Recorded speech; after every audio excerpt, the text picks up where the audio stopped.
Atas keperluan memulihkan kestabilan politik negara, Ismail Sabri Yaakob bertindak berani dengan mencadangkan pembubaran Parlimen untuk PRU15 diadakan pada 19 November ini. Keputusan itu bermakna beliau menjadi Perdana Menteri hanya untuk 15 bulan, sungguh pun tetap menjadi pilihan Barisan Nasional untuk terus memegang jawatan tertinggi itu pasca PRU15. Pesaing Datuk Seri sering memperlekehkan Datuk Seri kerana menjadi Perdana Menteri yang paling singkat dalam sejarah politik Malaysia. Adakah ini mengganggu Datuk Seri? Tidak, tentu saja tidak. Bagi saya, tempoh masa pendek atau panjang itu tidak penting. Yang penting adalah pengisian sewaktu tempoh tersebut. Itu yang penting. Panjang tapi tidak melakukan apa-apa untuk kepentingan rakyat pun tidak ada makna.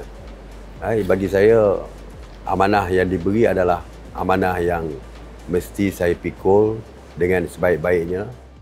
Merenung kembali pentadbirannya sejak Ogos 2021, Ismail menggariskan beberapa cabaran yang dihadapi sebagai Perdana Menteri Malaysia ke-9. Isu yang terbesar ketika itu adalah COVID-19.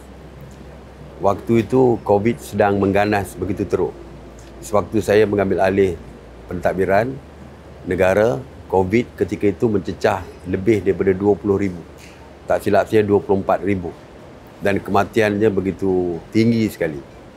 Dari segi ekonomi tentu saja masalah amat besar sekali kerana waktu COVID kita mengadakan Perintah Kawalan Pergerakan PKP atau MCO yang menyebabkan sektor ekonomi terpaksa ditutup. Jadi walaupun saya punya jangka masa yang pendek, tetapi perkara-perkara tersebut dapat diatasi. COVID telah dapat diturunkan sehingga kita boleh membuka semula sektor ekonomi, malah sempadan negara dibuka. Ketidakstabilan politik yang berlaku semasa pentadbirannya adalah satu lagi ujian getir buat Ismail apabila 3 Perdana Menteri bersilih ganti dalam tempoh satu penggal, sesuatu yang tidak pernah berlaku dalam politik negara. Saya dapat menstabilkan politik apabila pertama kali dalam sejarah negara, pembangkang dan kerajaan duduk semeja, boleh berbincang dan akhirnya menandatangani MOU untuk menghentikan perbalahan politik yang saya lihat sia-sia saja. Kerana fokus yang patut diberikan oleh kerajaan adalah untuk menyelesaikan isu COVID, memulihkan ekonomi dan sebagainya. Katanya, hasil kejayaan menangani ketiga-tiga isu besar tersebut seterusnya membawa kejayaan besar dalam sektor ekonomi negara. Jadi sebab itulah walaupun jangka masanya pendek, tetapi apa yang dilakukan oleh kerajaan saya ketika itu dapat menyelesaikan isu-isu besar yang saya sebutkan tadi. Sehingga kan dari segi KDNK kita merupakan yang terbaik di Asia Tenggara ini.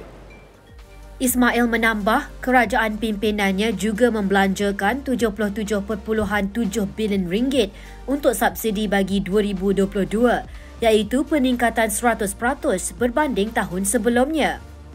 Bagi menyokong isi rumah B40 dan M40, Ismail berkata kerajaan turut membelanjakan 8.2 bilion ringgit untuk pembayaran bantuan keluarga Malaysia yang memberi manfaat kepada 9.6 juta rakyat Malaysia, lebih 1 juta orang berbanding 2021. Selain itu, 1.1 bilion ringgit diperuntukkan untuk menyokong industri ayam dan telur, manakala 2.3 bilion ringgit dibelanjakan untuk bantuan banjir bagi mereka yang dilanda banjir sejak akhir tahun lepas.